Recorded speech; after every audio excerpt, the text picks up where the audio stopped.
Eh bien, bonjour les amis. Merci encore pour vos abonnements. Aujourd'hui, nous allons voir l'étude d'une fonction d'une manière intégrale. C'est-à-dire que on va étudier la fonction jusqu'à son tracé. Alors, la fonction que nous avons ce matin, c'est f de x égale à x carré moins 3x plus 6 divisé par x moins 1. Donc, la première des choses à faire, c'est que nous allons déterminer le domaine de définition d de f. D de f. Et là, nous dirons que f existe.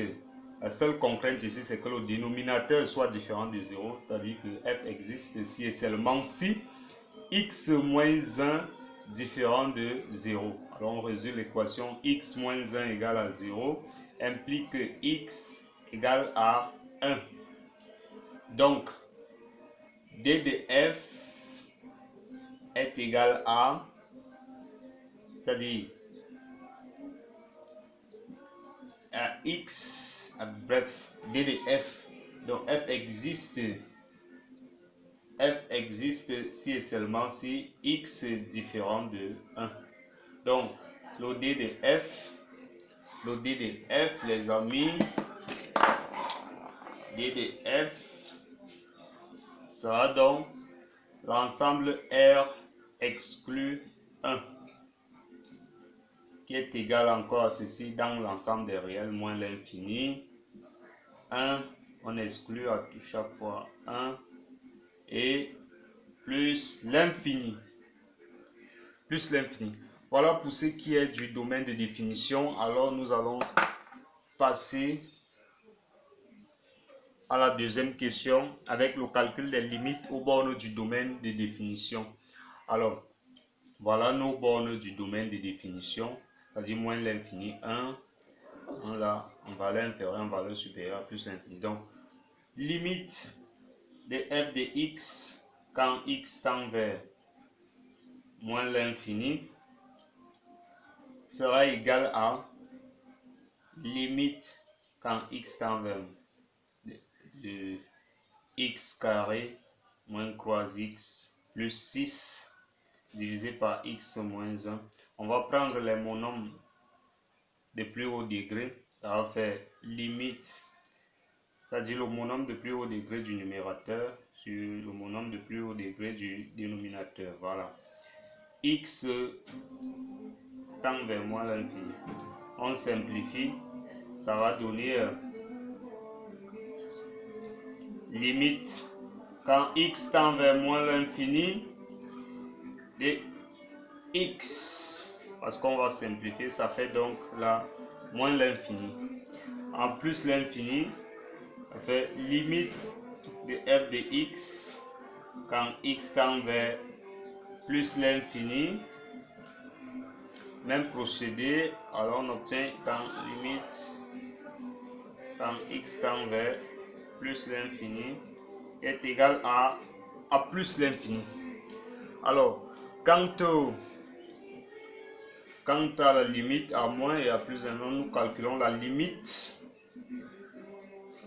Là c'était la limite à plus l'infini, la limite à plus l'infini, la limite à moins l'infini, la limite à plus l'infini là, et la limite à 1.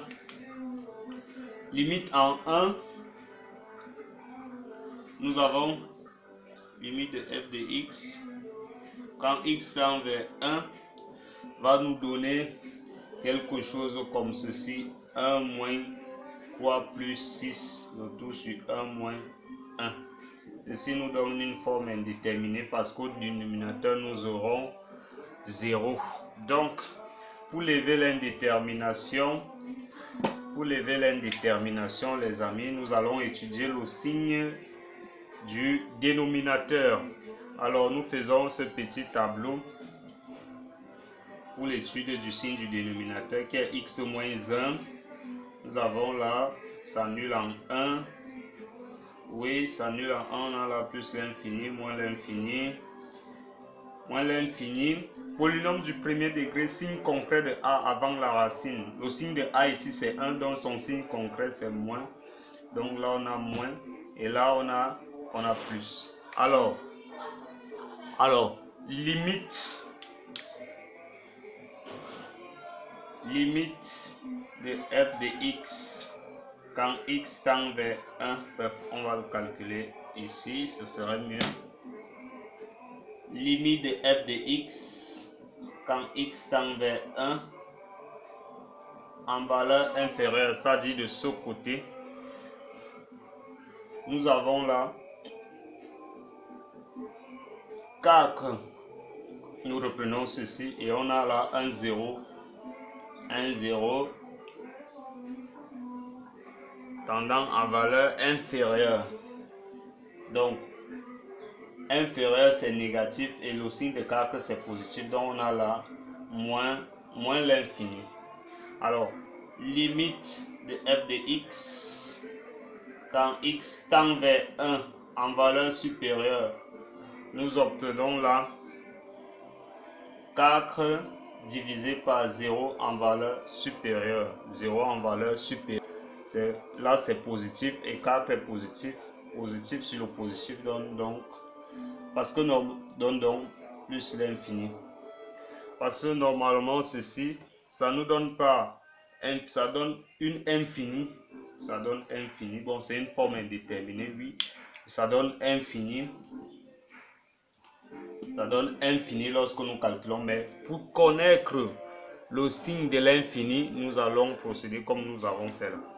Alors,